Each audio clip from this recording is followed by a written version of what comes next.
हरे Krishna. Shrimad Bhagavatam canto 12 chapter 10 Shivji तथा उमा द्वारा मार्कंडेय ऋषि का गुणगान। सूत गोस्वामी ने कहा, भगवान नारायण ने अपनी मोहमयी शक्ति का यह ऐश्वर्यशाली प्रदर्शन नियोजित किया था। इसका अनुभव करके मार्कंडेय ऋषि ने भगवान की शरण ग्रहण की।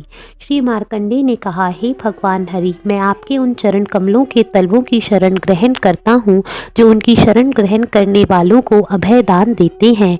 बड़े बड़े देवता भी आपकी माया से मोहित रहते हैं जो ज्ञान के रूप में उनके समक्ष प्रकट होती है।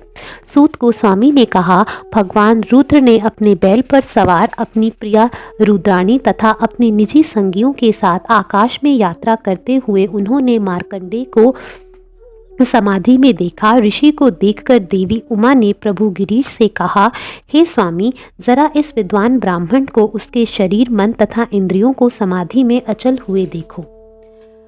वह उस समुद्र के जल की तरह शांत है जब वायु बंद हो जाती है और मछलियाँ स्थिर हो जाती हैं। इसलिए हे प्रभु, चूंकि आप तपस्या करने वालों को सिद्धि प्रदान करते हैं, इसलिए इस ऋषि को सिद्धि प्रदान करें जो कि उसे मिलनी ही चाहिए। शिवजी ने उत्तर दिया, निश्चय ही यह संत ब्राह्मण किसी वर की, यहाँ तक कि मोक्ष तक की कामना नहीं करता, क्योंकि इसने भगवान अव्यव की शुद्ध भक्ति प्राप्त कर ली है। तो भी हे भवानी, चलो हम इस संत पुरुष से बातें करें।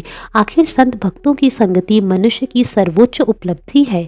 सूत गोस्वामी ने कहा, इस तरह कहने के बाद शुद्ध आत्माओं के आश्रय, समस्त आध्यात्मिक विद्याओं के स्वामी तथा समस्त देहधारी जीवों के नियंता भगवान शंकर उस ऋषि के पास गए।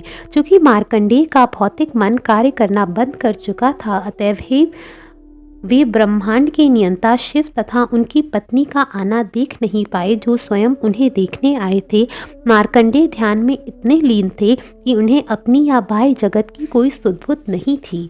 स्थिति से भली भांति परिचित होने पर शक्तिमान शिवजी ने मार्कंडेय के हृदय आकाश के भीतर प्रविष्ट होने के लिए अपनी योग शक्ति का प्रयोग किया, जिस तरह वायु छेद में से प्रवेश कर जाती है। श्री मार्कंडेय ने सहसा भगवान शिव को अपने हृदय के भीतर प्रकट हुए देखा। शिवजी के सुनहरे केश बिजली के समान थे। उनके 3 नेत्र, 10 भुजाएं तथा ऊंचा शरीर था जो उदय हो रहे सूर्य की तरह चमक रहा था।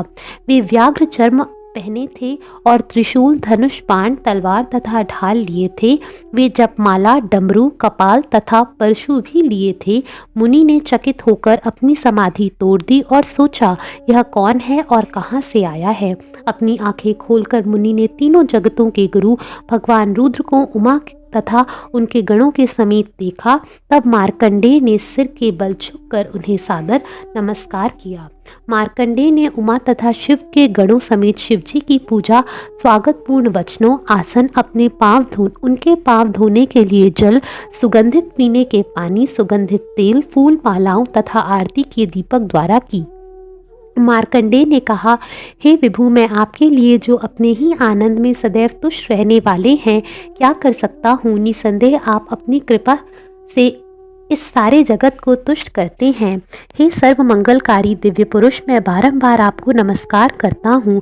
सतोगुण के स्वामी के रूप में आप आनंद के दाता हैं। रजोगुण के संपर्क में आप अत्यंत भयावने लगते हैं और तमोगुण से भी आप सानिध्य रखते हैं। सूत गोस्वामी ने कहा, देवताओं में अग्रणी तथा साधु भक्तों के आश्रय रूप भगवान शिव मार्कंडेय की स्तुति से तुष्ट हो गए। प्रसन्न होने के कारण वे मंद मंद हंसे और मुनि से बोले, शिवजी ने कहा, तुम मुझसे कोई वर मांगो, क्योंकि वर देने वालों में हम 3 ब्रह्मा, विष्णु तथा मैं सर्वश्रेष्ठ हैं। हमारा दर्शन व्यर्थ नहीं जाता, क्योंकि हमारे दर्शन मात्र से मर्त्य प्राणी अमरता प्राप्त कर लेता है।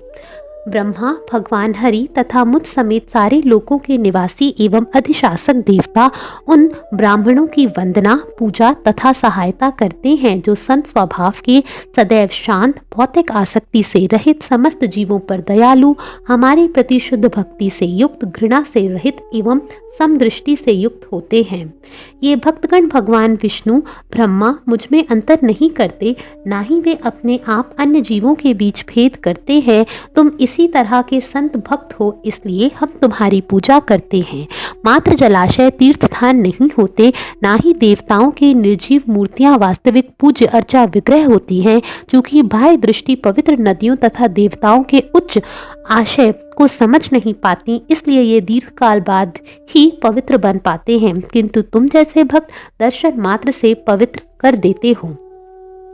परमात्मा का ध्यान करके, तपस्या करके, वेदाध्ययन करके तथा विधि विधानों का पालन करके ब्राह्मण जन अपने भीतर तीनों वेदों को, जो कि विष्णु ब्रह्मा तथा मुझसे अभिन्न है, धारण कर लेते हैं। इसलिए मैं ब्राह्मणों को नमस्कार करता हूँ। अधम से अधम पापी तथा अछूत भी तुम जैसे पुरुषों का श्रवण करने या दर्शन करने से शुद्ध बन जाते हैं।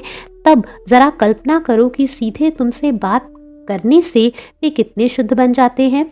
सूत गोस्वामी ने कहा, भगवान शिव के अमृत तुल्य शब्दों को, जो कि धर्म के गुह सार से पूरित थे, अपने कानों से पीते हुए मार्कंडेय ऋषि अभी तुष्ट नहीं हुए थे। भगवान विष्णु की माया द्वारा प्रलय के जल में दीर्घ काल तक भटकते रहने के लिए बाध्य होने के कारण मार्कंडेय अत्यधिक थक चुके थे, किंतु शिवजी के अमृत तुल्य शब्दों से उनका संचित क्लेश नष्ट हो गया। अतः वे शिवजी से बोले।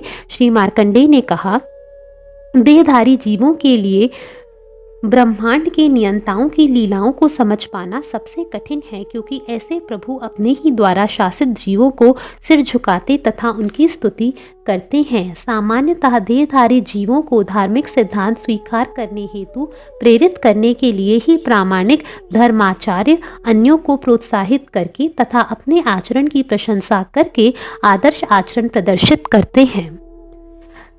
यह ऊपरी विनयशीलता दया का दिखावा मात्र है। भगवान तथा उनके संगियों का ऐसा आचरण, जिसे भगवान अपनी मोहिनी शक्ति से दिखलाते हैं, उनकी शक्ति को नहीं बिगाड़ता। जिस तरह जादूगर की शक्तियाँ जादूगरी की करामातें दिखाने से घटती नहीं। मैं उन भगवान को नमस्कार करता हूँ जिन्होंने अपनी इच्छा मात्र से इस संपूर्ण ब्रह्मांड की सृष्टि की और फिर जो उसमें परमात्मा रूप में प्रविष्ट हो गए। वे प्रकृति के गुणों को क्रियाशील बनाकर इस जगत के प्रत्यक्ष सृष्टा प्रतीत होते हैं। जिस तरह स्वप्न देखने वाला अपने स्वप्न के भीतर कर्म करता प्रतीत होता है।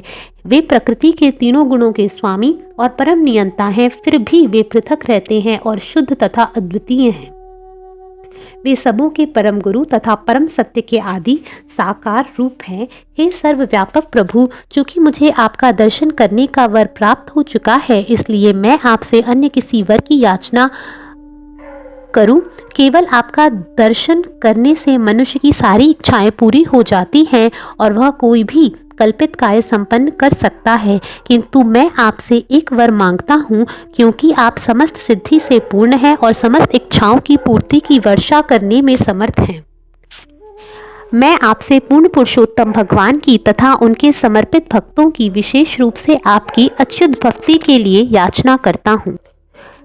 सूत गोस्वामी ने कहा, मुनि मार्कंडेय के वाक्पटु कथनों द्वारा पूजित तथा प्रशंसित भगवान शर्व शिव ने अपनी प्रिया द्वारा प्रोत्साहित किए जाने पर उनसे इस प्रकार कहा, हे महर्षि, तुम भगवान अथोक्षज के प्रति समर्पित हो, इसलिए तुम्हारी सारी इच्छाएं पूरी होंगी।